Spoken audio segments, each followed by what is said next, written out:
फौज जो है वो किसी तरफ खड़ी हो और अदलिया जो है वो दूसरी तरफ खड़ी हो, मौजूदा फौज है वो न्यूट्रल होना चाहती है। कौन किस एजेंडे पे या किसका क्या माइंडसेट है। जजेस हैं जो सीनियरिटी लिस्ट को मिस करके ना उनको एलिवेट किया गया था। तो इन्हीं उमर साहब बंडियाल साहब के खिलाफ पीटीआई कैंपेन करी। एक जज ने जो बड़े करीब है चीफ जस्टिस साहब के, 2035 तक लाइक माइंडेड जजेस होंगे सर। तहसीलदार टाइप पटवारी टाइप बंदा उसके क्या पीछे पड़ी हुई है। उस वक्त इनके भाई जो हैं वो डीडीआई सर, बहुत सारे इन्फ्लुएंशियल लोगों के काम भी इन्होंने और भाई का नाम इस्तेमाल करते हुए किया।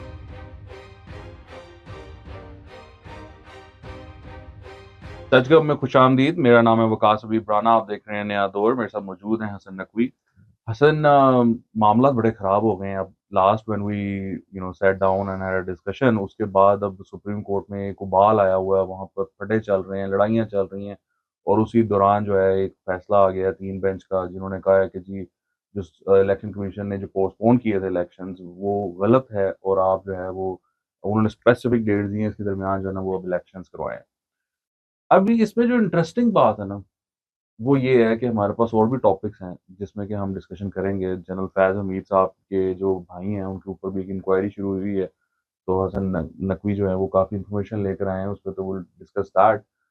अब इसमें मसला ये है कि जो इलेक्शंस वाला मामला है, अब इसके पॉसिबल कई रिजल्ट्स हो सकते हैं, उस पर भी बात करेंगे। लेकिन जो चीज़ इंटरेस्टिंग है ना इस टाइम, जिस पे लोग बात नहीं कर रहे, वो ये है कि इस मुल्क में कभी इस तरह हुआ नहीं है कि एस्टेब्लिशमेंट फौज जो है वो किसी तरफ खड़ी हो और अदलिया जो है वो दूसरी तरफ खड़ी हो। 8 से आम नहीं होगा तौर पे 29 ऐसा तारीख को। होता नहीं है। मुशर्रफ के मामले में हुआ था इफ्तिखार चौधरी के साथ, बट वो एक वन ऑफ वाला नहीं मामला कहा था। साहब, पीसीओ देखे ना, वो पीसीओ के साथ उठाते रहे, उनके हमेशा उनके गैर आईनी एग्जाम को जो फौज करती है या हमारे मुल्क में मार्शल रखते रहे, उसको तहफ़्फ़ुज़ हमारी अदलियत देती जो रही। इस मुल्क में हाँ। फौज ने किया ना, कुछ हाँ। चीज़ गलत हुई है, एस्टेब्लिशमेंट ने गलत किया है, तो हमेशा अदलिया उसका हिस्सा रही है। अब मामला ज़रा डिफरेंट हो गया है। अब मामला ये है कि जो एक पूरी रजीम थी ना, जिसने इमरान खान साहब को सपोर्ट किया था, बनाया था, चढ़ाया था, पावर में लेकर आए थे, वो बहुत ज़्यादा लोग हैं। मतलब उसमें ऐसे भी लोग हैं जो कि फ़ौज में थे, उन्होंने उसका प्लान किया, उसको एग्ज़ीक्यूट करने के लिए ज़ाहिरी बात है उनको अदलिया की ज़रूरत थी। उन्होंने अदलिया को भी उसमें शामिल किया, पनामा केस हो, बाकी मामलात हों। फिर वो चीज़ें ज़ाहिर बात है ब्यूरोक्रेसी में भी होती हैं, एजेंसियों के अंदर भी होती हैं। हर जो वॉक ऑफ लाइफ़ है, जो भी शोबा है, उसमें ये चीज़ होती है, आपको करनी पड़ती है इस तरह का एक हाइब्रिड निज़ाम बनाने के लिए, वरना ये पॉसिबल नहीं है। अब वो जो लोग हैं जिन्होंने इतनी मेहनत की थी, वो ये एक्सेप्ट नहीं कर पा रहे कि अब जो है ना वो कोई चेंज आ जाए या दूसरी तरफ मामला चले जाएँ। अब फ़ौज जो है हमारी, जो मौजूदा फ़ौज है, वो न्यूट्रल होना चाहती है। उनकी कोई ख़्वाहिश नहीं है कि वो ना इन पॉलिटिकल मैटर्स में, पॉलिटिकल मामलात में ना ऐसे वो ही। टाँग अड़ाएँ। ऐसे ही। ये उनकी मतलब बहुत ज़्यादा ये है वो चीज़, लेकिन यही उनकी कमज़ोरी बनती जा रही है। क्योंकि मैं इसको कहता हूँ parallel establishment. Now we have a parallel establishment operating in Pakistan. यानी एक हमारी जो कन्वेंशनल एस्टेब्लिशमेंट उसके है, मुकाबले पे एक और। वो अपनी जगह, ये एक नई एस्टेब्लिशमेंट बन गई है, और उस एस्टेब्लिशमेंट ने वो इमरान खान साहब को इस टाइम लेके चल रहे हैं। वो खान साहब को बताते हैं कि आपने किस तरह क्या करना है, कब करना है, क्यों करना है, और वही जो है वो उस चीज़ को आगे लेके जा रहे हैं। ज़ाहिरी बात है कि उनके कुछ वेस्टेड इंटरेस्ट होंगे, उनका भी कुछ इसमें होगा, तो वो ये ज़ाहिर है। काम कर रहे हैं ना, कोई अल्लाह वास्ते तो नहीं करता। हाँ दस। तो ये एक इंटरेस्टिंग सिचुएशन है जो कि बन गई हुई है इस मुल्क में, और आप ये जो फ्रिक्शन देख रहे हैं इस टाइम, वो है ही इस वजह से। क्योंकि एक तरफ कन्वेंशनल एस्टेब्लिशमेंट है जो कि न्यूट्रल रहना चाहती है, वो कहती है कि जी आप पॉलिटिक्स को पॉलिटिक्स रहने दें, आप पार्लियामेंट में मामला को चल रहे हैं चलने दें, हुकूमत है चल रही है चलने दें। और दूसरी तरफ है एक पैरेलल एस्टेब्लिशमेंट जो ये कहती है कि नहीं, हम इसको, इस करंट गवर्नमेंट को, इस करंट सेटअप को नहीं जी। मानते। हम अपना बंदा जो है ना वो लेकर आएँगे, और वो फिर जब आएगा तो वो जो लोग हैं, जो इनके पीछे हैं, उनको भी ज़ाहिर बात है कि उसका फ़ायदा होगा। वो मुख्तलिफ़ ओहदों पर आ जाएँगे, मुख्तलिफ़ चीज़ें उनके कंट्रोल में आ जाएँगी। तो ये इस टाइम जो है ना एक एस्टेब्लिशमेंट एस्टेब्लिशमेंट की जंग है, और ऑब्वियसली दोनों तरफ एस्टेब्लिशमेंट में अदलिया जो है वो शामिल है। वो दोनों तरफ उसमें उनके अनासर शामिल हैं। तो ये बड़ी इंटरेस्टिंग बात है, क्योंकि आज जो सवाल है ना सबसे बड़ा, वो ये है, लोग पूछते हैं कि भैया फ़ौज अगर कहे, आम तौर पे तो यही सोचा जाता है ना, फ़ौज is all powerful in Pakistan. तो फौज अगर ये कहे कि नहीं भाई इलेक्शंस नहीं होने हैं, तो फिर किस तरह हो सकता है कि इतनी बड़ी कैंपेन चल रही हो इन फेवर कि जी इलेक्शन होने हैं और किस तरह इस तरह के फैसले आ रहे हों जो ये कह रहे हों कि आपने इलेक्शंस करवाने हैं, तो ये एक्सेप्टेबल नहीं है। तो अब होगा क्या?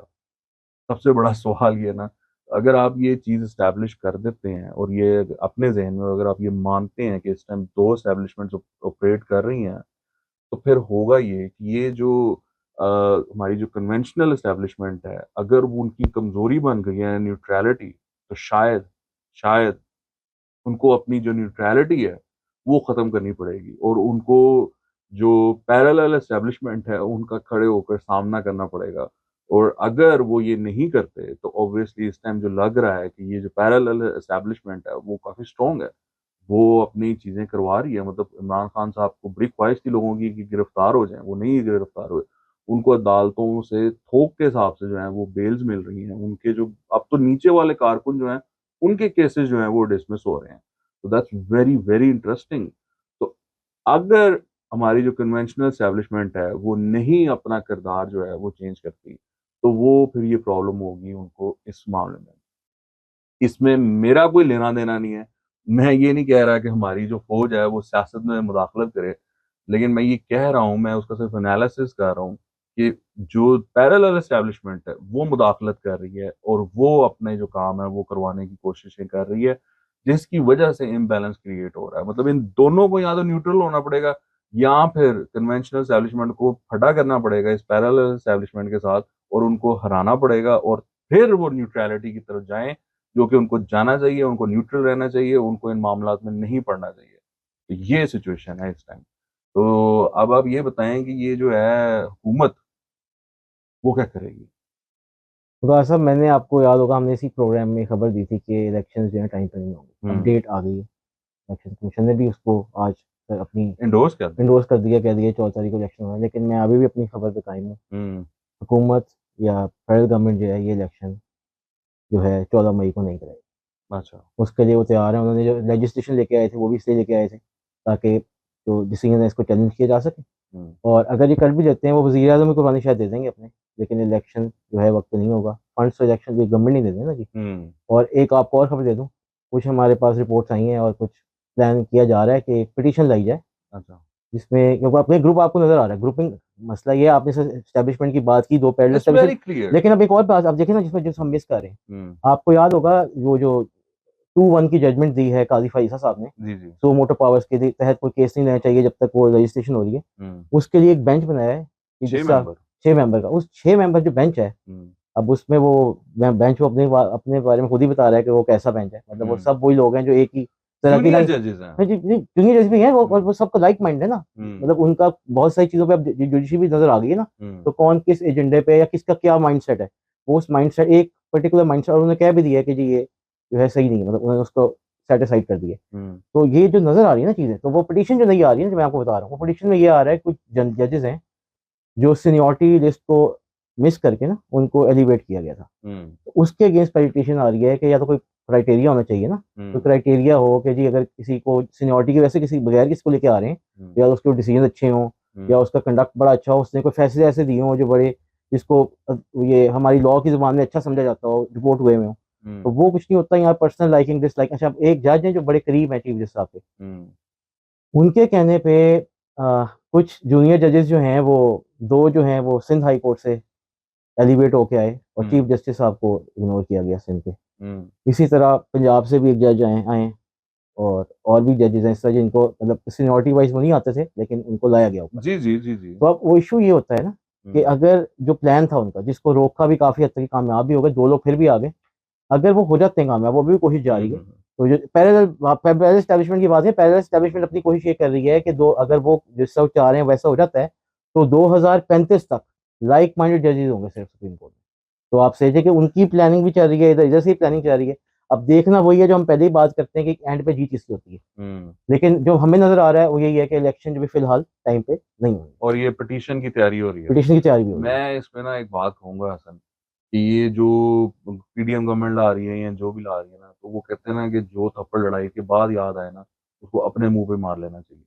Because they been part of this elevation. ये जितनी एलिवेशंस हुई हैं इन्होंने उसमें ये उसका साथ दिया। रिसेंट टाइम्स में इनकी हुकूमत आने के बाद भी जो हुई है इन्होंने उसका साथ दिया है चीफ जस्टिस का, और उन्होंने वो जो नॉमिनीज थे लेकिन वकास साहब उनको प्रूव किया। आप वाली बात है, अभी एक बात है, ये बात ना, ये हमारे मुल्क में माजी में ऐसे ही होता रहा है, सब लोग जिसके साथ, अब अभी एक एग्जांपल देते हैं। हम्म रिसेंट पास्ट में 2021-22 में फ्लोर ऑफ द हाउस पे शहीद रहमान साहब और असद उमर साहब ही कह रहे थे कि अदलिया हर चीज में क्यों इंटरफेयर करती है भाई, हम्म हमें गवर्नमेंट भी करने दें, ये जो है ये plan part of the plan है, हमें गवर्नमेंट की जा रही। मैं आपको स्टेटमेंट दिखा सकता हूँ, बल्कि अगर हम हम्म शायद हम चला भी पाए शीरी शो में। मजारी की आप शेर बात मजारी कर की भी है, असद उमर साहब की भी है। हाँ। तो अब जब उनके इंटरेस्ट में होता है तो और बात होती है। यही ये पीटीआई की गवर्नमेंट ही है, हम्म पीटीआई के लोग ही हैं। जब ये वोट ऑफ नो कॉन्फिडेंस उनकी, वो कासिम सूरी साहब की जजमेंट को उन्होंने, वो जो वो थी उनकी डिसीजन था, उसको उन्होंने सेटिसाइड किया था हम्म उमर ताब बंडियाल साहब ने। तो हम्म इन्हीं उमर ताब बंडियाल साहब के खिलाफ पीटीआई कैंपेन करी थी हम्म कि जी इनके जो बेटी है उनकी शादी किसी पीएमएल की फैमिली में हुई है। तो ये बात मतलब इससे ही है ना, हर कोई अपना इंटरेस्ट हाँ। देखता है।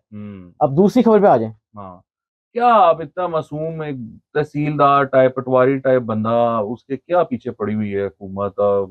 सारे उसके पीछे पड़े हुए बेचारे ने क्या, उसकी छोटी सी तनख्वाह, उसने क्या दो चार कोई 4-5 मरले का घर बना लिया होगा। इतनी तनख्वाह में तो यही पॉसिबल है ना, कोई 90 मॉडल की या 95 मॉडल की यार कोई आपको गाड़ी वकास रख साहब ली पता है होगी। उनका बड़े भाई कौन थे, उनके भाई कौन थे? नहीं, भाई का तो पता है, लेकिन वो तो किसी काम के नहीं है ना इस मामले में। अच्छा वो अच्छा। बेचारे की कितनी तनख्वाह होगी? तो हाँ, उसके पीछे आप करप्शन के चार्जेस, मतलब क्या क्या देख लिया है एंटी करप्शन वालों ने, बताएं ना एंटी जरा। करप्शन के जो रीजनल डायरेक्टर हैं जी पिंडी के, हम्म उन्होंने खत लिखा है एक डीसी रावलपिंडी को और हम्म डीसी चकवाल को कि हम्म हमें इनकी प्रॉपर्टी की डिटेल्स दी जाए। अच्छा। अच्छा, इनका हुआ ये है कि इन्होंने आउट ऑफ टर्न प्रमोशन हुई है इनकी। हम्म 2021 में नेशन अखबार में खबर छपी थी। अच्छा। उस वक्त इनके भाई जो हैं वो DGISI थे, हम्म और खबर छपने के एक दिन बाद वो खबर उतर गई थी। हम्म उसमें यही बताया गया था कि ये सेट मतलब जो सीनियरिटी में इनसे ऊपर थे, ये गिरद्वार से नायब तहसीलदार पहले हो गए और उनकी सीनियरिटी को हम्म वो किया गया। अच्छा, हम्म हमारे जराए बताते हैं कि ये जब इनके भाई DGISI थे तो ये बहुत इन्फ्लुएंशियल थे, और ये कोई इनको इनकार नहीं कर सकता था। ये बहुत सारे इन्फ्लुएंशियल लोगों के काम भी इन्होंने और भाई का नाम इस्तेमाल करते हुए किए हैं, और इन्होंने ऐसे बियॉन्ड मीन्स भी बनाए हैं, हम्म और इनकी प्रमोशन भी आउट ऑफ टर्न हुई है। तो अब इसी की इंक्वायरी वो कर रहे हैं, हम्म और दो इनको फरवरी 2013 में और 4 जो हैं ये गिरद्वारों के साथ, और 8 ये जो पटवारी हैं उनके साथ नाहल किया, वो उनको सस्पेंड किया गया था। और अब इनके बारे में काफ़ी सबूत मिल गए हैं, और फरवरी 2023 में। जी जी, फिर 2023 हाँ में। हाँ। ये 2021 में इनकी एलिवेशन हुई थी, हम्म वो आउट ऑफ टर्न थी। और हम्म अब जब इंक्वायरी इनिशिएट हुई है तो इनको अभी ये फाइनेंस डिपार्टमेंट है पंजाब के, क्या बहुत सारी प्रॉपर्टीज मिल गई हैं इनको एंटी करप्शन को, या अभी वो फाइंड आउट कर अभी रहे हैं? अंडर कंसिडरेशन है, लेकिन इनके हम्म पास सबूत ऐसे हैं काफ़ी, जैसे यार कहते हैं। क्या मिलना है ऐसे, कोई 3 की मरले का घर मिल जाएगा और क्या। पटवारी की तनख्वाह में क्या बंदा बना सकता है, मतलब ये तो मुझे नहीं लगता कोई खास हाथ लगेगी चीजें। तो खैर आने वाले वक्त में देखते हैं कि इतने मासूम आदमी के साथ क्यों इतना जुल्म जो है वो किया जा रहा है। और वुड बी वेरी एक इंटरेस्टिंग और टू सी। गिरफ्तारी के बारे में भी आपको बताना है, वो फिर हम कल बता देते हैं, अगर टाइम है तो भी बात कर लेते हैं। कल करते हैं उस पर चले बात, चले, हैं? ठीक है ठीक कल है। करते हैं, वैसे बड़ी गिरफ्तारी होने जी वाली है। जी जी, ऐसे ही है। तो बड़ी गिरफ्तारी होने वाली है एक ईद के बाद, है। जी ऐसे ही है। तो उस पर हम कल बात करेंगे। आज के लिए आपके देखने का बहुत शुक्रिया। आप प्लीज़ मेक श्योर करेंगे अपना ओपिनियन हमारे साथ ज़रूर शेयर करें कमेंट सेक्शन में। एंड ऑफ कोर्स चैनल को ज़रूर सब्सक्राइब करें and press the bell icon. उससे ये होगा कि आपको नोटिफिकेशन मिलता रहेगा जब भी कोई वीडियो पोस्ट होगी। आपके देखने का बहुत शुक्रिया। खुदा हाफिज़।